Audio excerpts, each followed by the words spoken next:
నమస్తే అండి. జయ రామకృష్ణ. మనము దైవంతో సహజీవనంలో నెక్స్ట్ పార్ట్ చూద్దాము.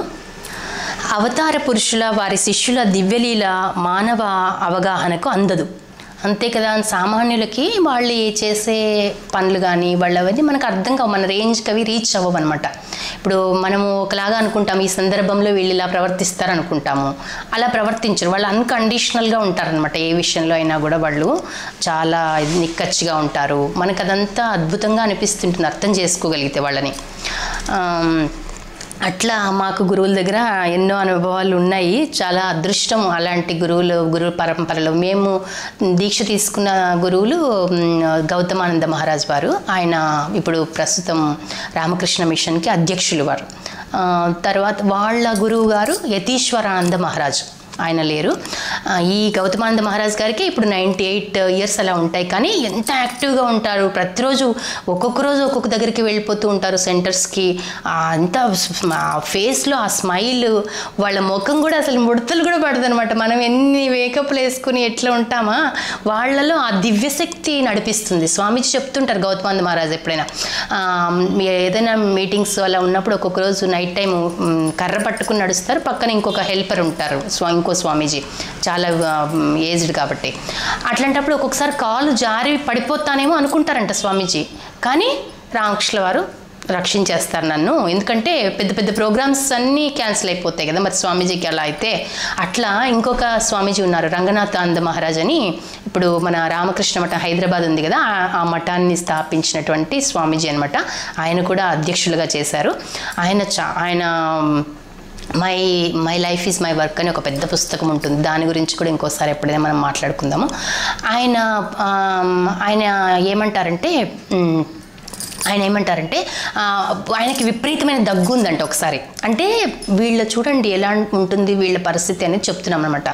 ఈ దగ్గు అంటే ఇంకా అసలు మాట్లాడడానికి రావట్లేదు, ఏం లేదు. కానీ ఆయనకు ఒక పెద్ద మీటింగ్ ఢిల్లీలో భగవద్గీత గురించి చాలా గొప్ప ప్రసంగాలు ఇచ్చారు స్వామీజీ. భగవద్గీత గురించి, భగవద్గీతను ప్రాక్టికల్గా లైఫ్లో ఎలా అప్లై చేయాలి అనేది ఒక మంచి పుస్తకం మన దగ్గర కూడా ఉందన్నమాట.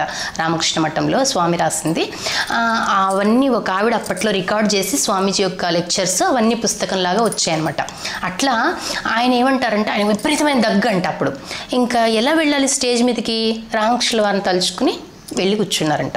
మొత్తం ప్రసంగం అయిపోయే వరకు అసలు కొంచెం కూడా డిస్టర్బెన్స్ లేకుండా జరిగిపోయిందంట. రూమ్లోకి వచ్చాక మళ్ళీ మొత్తం దగ్గు వచ్చేసిందంట.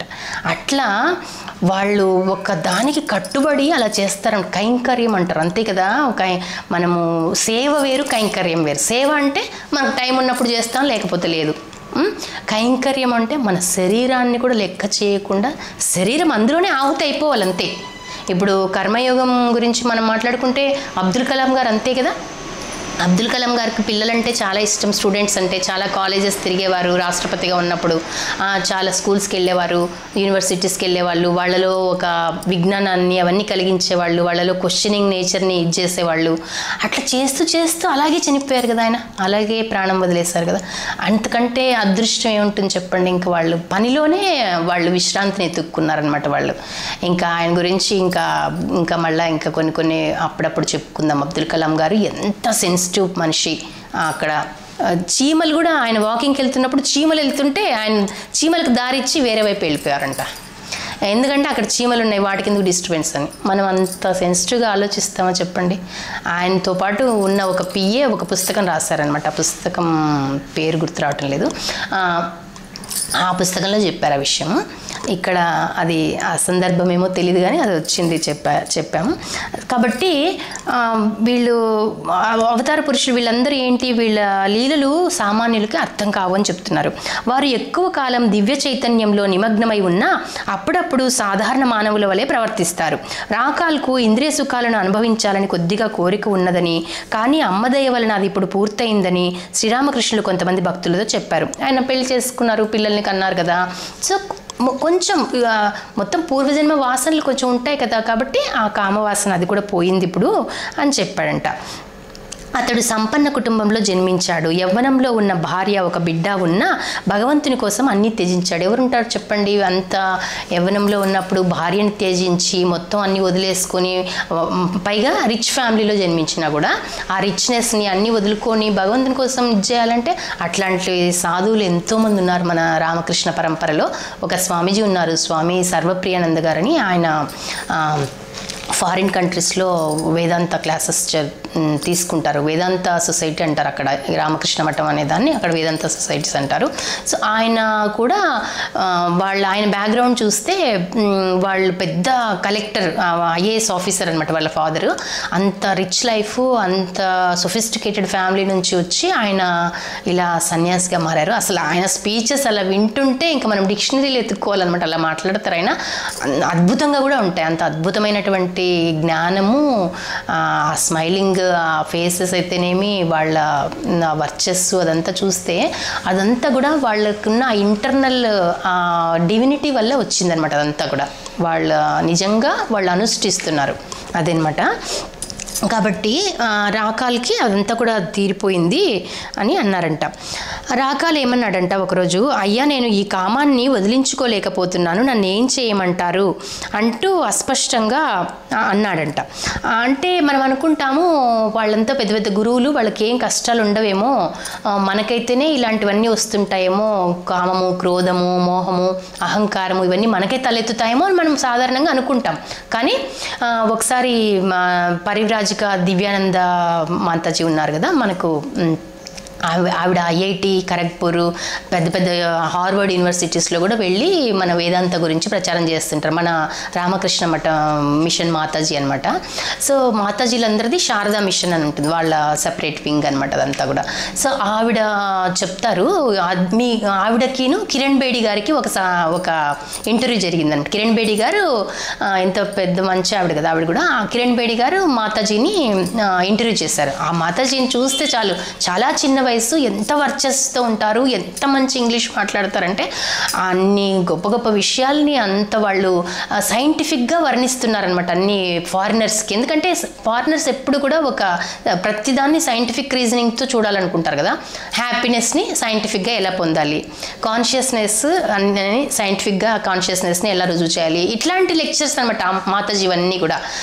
ఆవిడ మొత్తం ఐఐటి పిల్లలందరికీ ఆవిడ మొత్తం సిలబస్ తయారు చేస్తారు. అంత గొప్ప గొప్ప వాళ్ళు ఉన్నారు రామకృష్ణ మిషన్ దాంట్లో, మాతాజీలు అయితేనేమి, గురువులు అయితేనేమి అందరు కూడా.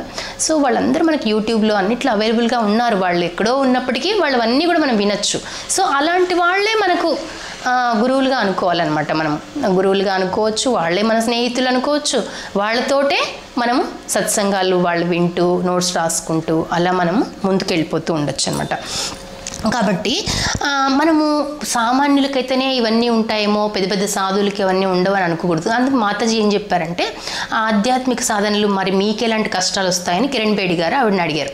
అడిగినప్పుడు ఆవిడ ఏమన్నారు, ఆధ్యాత్మిక సాధన అనేది కత్తి మీద సాము లాంటిది. ఒక కత్తి ఉందనుకోండి, కత్తి మీద మనుషులు నడుస్తారా? మనుషులు నడవలేరు కదా. కత్తి మీద మరో కత్తి అయితేనే వెళ్తుంది ముందుకి, అంతే కదా.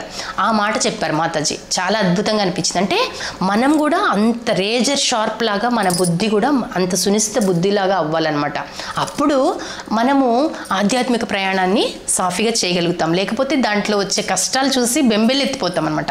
ఇంకొక పుస్తకం ఉంటుంది, యతీశ్వరానంద మహారాజ్ గారు రాసింది, ధ్యానము ఆధ్యాత్మిక జీవితం అని. మీకు కొంతమందికి తెలిసే ఉంటుంది, రామకృష్ణ మఠం పరిచయం ఉన్న వాళ్ళకి. అందులో ఆ ధ్యానము, ఆ సాధనలో వచ్చే కష్టాలు ఏంటి, చీకటి రాత్రులు ఎలా ఉంటాయి, ఒక్కొక్కసారి మనకు ఎంత సాధన చేస్తున్నా నిరాశగా, నిస్పృహగా, డౌన్ ఫాల్గా అనిపిస్తుంటుంది. అది అందరికీ ఉండేదే. ఇట్లాంటి చీకటి రాత్రులని క్రాస్ చేసి వెళ్ళాలి అని ఈ విషయాలన్నీ కూడా ఆ పుస్తకంలో చెప్పారు. ఆ పుస్తకం కూడా భగవంతుని దయ వల్ల ఇంకోసారి మనం ఎప్పుడైనా చెప్పుకుందాం. కాబట్టి ఏమంటున్నారంట, నాకు కామం పట్టి పీడిస్తుందండి. చూడండి, ఇంత గొప్ప సాధు బ్రహ్మానంద స్వామికే కామం పట్టి పీడిస్తుందంటే సామాన్యులమైనటువంటి మనం ఎంత చెప్పండి.